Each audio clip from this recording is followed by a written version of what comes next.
Hi all, നമുക്കിന്ന് സസ്യകോശത്തിൻ്റെ ഘടന ഒന്ന് പഠിച്ചാലോ?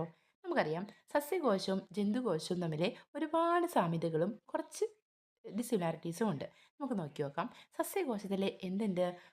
ഏറ്റവും പുറമെ ഒരു ആവരണമായിട്ട് കോശസ്തരമുണ്ട്. അതായത് പ്ലാസ്മ മെംബ്രെയിൻ ഉണ്ട്. ഈ പ്ലാസ്മ മെംബ്രെയിനും പുറത്ത് വീണ്ടും ഒരു ആവരണമുണ്ട്. അതിനെ വിളിക്കുന്ന പേരാണ് കോശഭിത്തി അഥവാ സെൽ വോൾ എന്ന് പറയുന്നു. ഇനി കോശസ്തരത്തിൻ്റെ അകത്ത് നമ്മുടെ മൈറ്റോകോൺട്രിയയും എൻഡോപ്ലാസ്മിക് റെറ്റിക്കുലവും ഗോൾഗി ബോഡീസ് എല്ലാം കാണപ്പെടുന്ന ഒരു ഭാഗമാണ് കോശദ്രവ്യം എന്ന് പറയുന്നത്. ഓക്കെ അല്ലേ?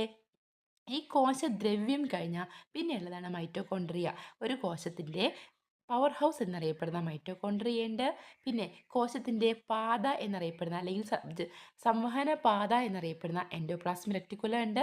അതുപോലെ പ്രകാശ സംശ്ലേഷണത്തിന് സഹായിക്കുന്ന ക്ലോറോപ്ലാസ്റ്റ് ഉണ്ട്. സസ്യങ്ങളിലെ ഫേനം വളരെ വലിപ്പം കൂടുതലായി, അത്യാവശ്യം നല്ല വലിപ്പമുള്ള ഒന്നാണ് സസ്യങ്ങളിലെ ഫേനം എന്ന് പറയുന്നത്. പിന്നെ കോശത്തിൻ്റെ മർമ്മപ്രധാനമായിട്ടുള്ള ന്യൂക്ലിയസും ഉണ്ട്. ക്ലിയർ അല്ലേ?